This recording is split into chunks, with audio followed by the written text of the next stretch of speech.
तौकीर रजा जैसे लोगों से भारत देश ही नहीं पूरा विश्व परेशान है। योगी बाबा हैं, हमको विश्वास है। योगी बाबा ने बोल दिया है 7 पीढ़ी याद रखेंगी। भाजपा की गवर्नमेंट है, यहाँ हर चीज असंभव वाली संभव होगी, संभव वाली असंभव होगी। बरेली में तौकीर रजा का जो आतंकवाद है उसके खिलाफ योगी सरकार का बड़ा एक्शन देखने के लिए मिला है। योगी सरकार ने तौकीर रजा के सहयोगियों के ऊपर बुलडोजर की कार्रवाई की है। ऐसी बड़ी कार्रवाई होने के बाद उत्तर प्रदेश में चर्चा का विषय बना हुआ है। हमारे साथ चित्रकूट के लोग हैं और बताएंगे कि तौकीर रजा के जो सहयोगी थे आई लव मोहम्मद जैसे पोस्टर दिखाने के बाद उनके सहयोगियों पर बुलडोजर चल रहा है। आखिर सरकार का कितना बड़ा एक्शन हो सकता है और भी आगे। देखिए, नमस्कार, जय श्री राम।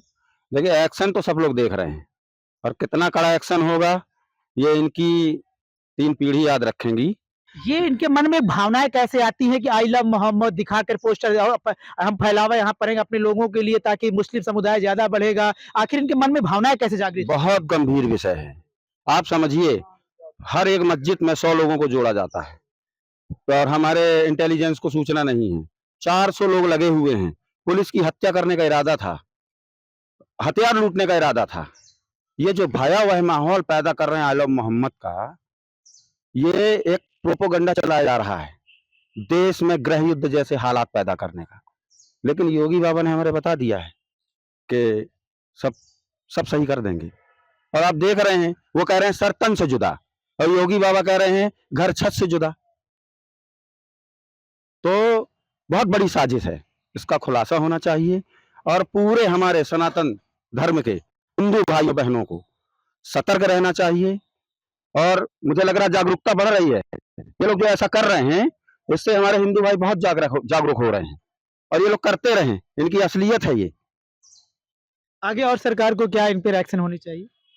इन पे योगी बाबा हैं, हमको विश्वास है। योगी बाबा ने बोल दिया है 7 पीढ़ी याद रखेंगी। तुम अगर कुछ बोलोगे तो कर्फ्यू नहीं लगेगा, लेकिन कर्फ्यू जैसा ही हो जाएगा। हमारे साथ और भी लोग हैं, क्या नाम है? रामचंद्र मिश्रा। रामचंद, ये याद होगा कि उसको भूल गया था तौकीर रजा कि उत्तर प्रदेश में योगी सरकार है। इतनी बड़ी उसने स्थिति क्यों पैदा कर दी कि इतनी बड़ी सरकार को फैसला लेना पड़ रहा है? क्योंकि देखिए, जो मुसलमानों का मठ होता है, मस्जिद जहाँ लोग नमाज पढ़ते हैं, तो वहाँ पर इन लोगों को उन्हीं के आधार पर कि हम लोग उत्तर प्रदेश में कब कैसे काबिज हो सकें, और ये उनको आकलन नहीं है कि सरकार भाजपा की है, सपा की नहीं रह चुकी है, जिससे ये लोग वहाँ पढ़ाते हैं अपने ही नमाज में लोगों को गुमराह करने के लिए कि हिंदुओं के ऊपर हम लोग कैसे अत्याचार करें। और ये आकलन करना वो भूल चुके थे कि भाजपा की सरकार लगातार 2016 से 17 से चली आ रही है, 2025 चल रहा है, और सपा की सरकार नहीं रह चुकी है। जैसे कि माफियाओं का आतंक था, जैसे माता बहने घर से बेटियां निकले तो उनका अपहरण हो जाता था, उनके साथ रेप हो जाता था, उनके साथ छिनौती हो जाती थी। तो उसी को फिर से अनुरूप कर रहे हैं कि मतलब धीरे धीरे 2027 तक माहौल बिगाड़ने का काम कर रही है। हमारे साथ और भी लोग हैं, क्या नाम है? विकास मिश्रा। विकास जी, तौकीर रजा भूल गया था कि हम उत्तर प्रदेश में हैं और अभी बरेली जैसे शहर में हमने बड़ा तो कांड कर दिया, लेकिन भूल गए कि बीजेपी की सरकार में योगी बाबा बैठे हैं। इसने इतनी बड़ी कांड क्यों कर दिया? इससे क्या मकसद रहा होगा इसका करने का? ये भूल नहीं गए हैं, ये बिल्कुल तड़फड़ा रहे हैं सरकार में। तौकीर राजा के बयान आप कभी देखेंगे हमेशा सपा समर्थित रहे हैं। कभी-कभी उठा के देख लीजिए 2017 का, 12 का, कभी भी ये सपा का ही नुमाइंदा है तौकीर रजा। और उसे पता नहीं था कि योगी जी बहुत इस समय एक्टिव फार्म में हैं। उन्होंने कहा है कि किसी लायक हम किसी को नहीं छोड़ेंगे। तो योगी जी का तो सख्त बयान आप पेपर में पढ़ते होंगे, इलेक्ट्रॉनिक मीडिया में, वो खुलेआम कहते हैं।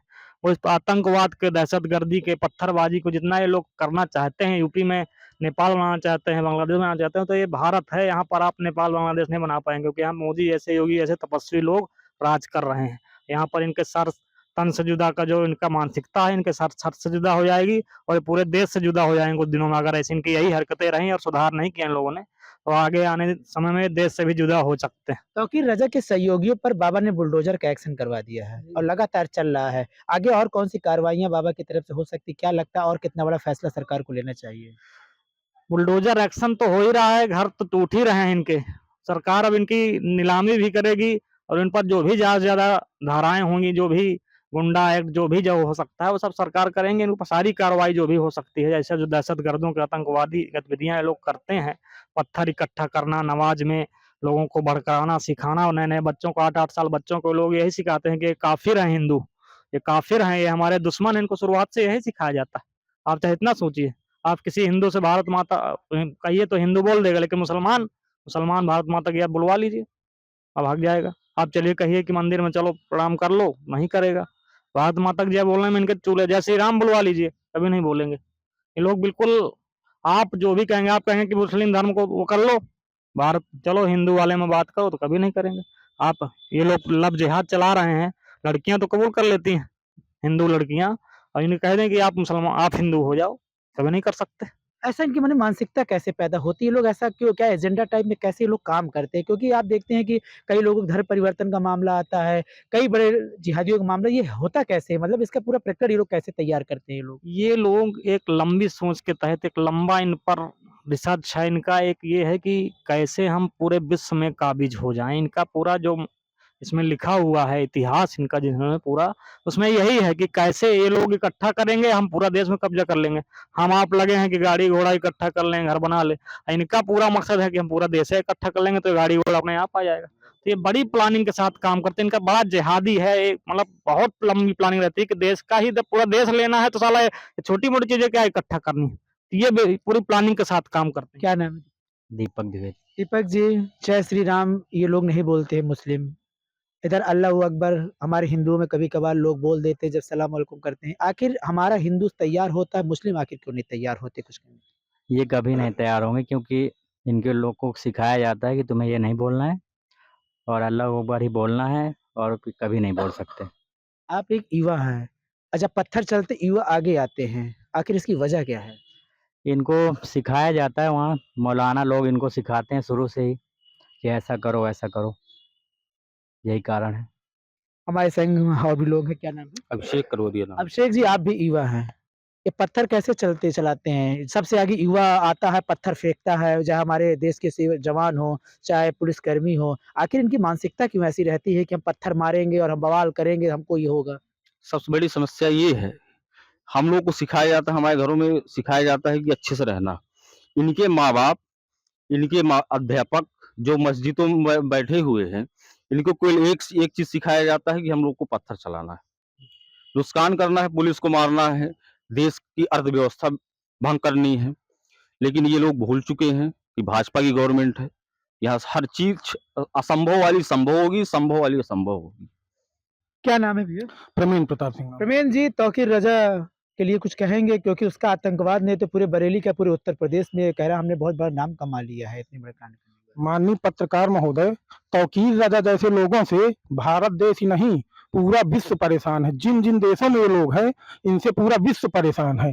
और अब आप ये देखिए कि सबसे ज्यादा मस्जिदें भारत में, सबसे पहली मस्जिद भारत में, सबसे ज्यादा जो ये अल्लाहू अकबर अजान पढ़ते हैं 5 बार, सबसे ज्यादा भारत में पढ़ी जाती है। उसके बावजूद भी इन्हें आई लव मोहब्बत करना है। आई लव मोहम्मद का इनका सिर्फ उद्देश्य दंगा फैलाना था और दंगा भड़काना था, बाकी कोई उद्देश्य नहीं था। क्योंकि अगर आप शांतिपूर्ण गए थे तो उसके लिए संविधान है, संविधान के तहत परमिशन ली जाती है, ना आपने कोई परमिशन लिया। आपने सीधे जो है बस आई लव मोहम्मद का पोस्टर लेके आप निकल गए, और पोस्टर क्या आप लेके निकले, आपको कार्रवाई के दौरान पता चला कि हथियार मिले, गोला मिला, बम मिला, ठीक है। इस तरह करके आप ये आई लव मोहम्मद क्या दर्शाना चाह रहे थे? आप आई लव मोहम्मद के माध्यम से आप पूरे बरेली को दहशत जो है अपनी दिखाना चाह रहे थे। तो हम लोग जो है आई लव योगी वाले हैं। ये बात जो अभी सब लोगों ने कहा तो उनका मैं भी समर्थक हूँ। हम लोग आई लव योगी वाले हैं, और तौकीर रजा और इन जैसे लोगों के लिए सर योगी जी से अच्छा इलाज, योगी जी से अच्छा डॉक्टर कोई नहीं है, जो भी इनकी बीमारियां हैं। और आपको बताना चाहूँगा, ये अभी तौकीर रजा जैसे लोग जो भी ये कर रहे हैं, इनके लिए योगी जी तो अच्छा इलाज है ही, और हमारे लोग कुछ लोग जो कहते हैं, अखिलेश यादव जैसे जो लोग कहते हैं भाईचारा, जिसे ज्यादा भाईचारा निभाना हो वो इनके मोहल्ले में जहाँ इनकी संख्या ज्यादा रहती है रह के दिखाए ना। तब आप एक युवा हैं, क्या संदेश देना चाहेंगे? जो तौकीर रजा के जो बवाल में शामिल युवा थे, उनके लिए क्या संकेत देंगे? चित्रकूट से आप भी एक युवा हैं। मैं उन युवाओं के लिए यही संदेश देना चाहता हूँ कि साथियों ये चीज समझो कि तौकीर रजा जैसे लोग जो ऊपर बैठे हुए हैं, तुम्हें आगे करके और तुम्हारे नाम से FIR करवा के तुम लोगों का शहादत दे के सिर्फ अपनी कुर्सी जो है अपनी कुर्सी स्थापित कर रहे हैं, अपनी पार्टी को मजबूत कर रहे हैं, अच्छा खासा पैसा कमा रहे हैं और युवाओं का जो है पूरा भविष्य ये चौपट कर रहे हैं।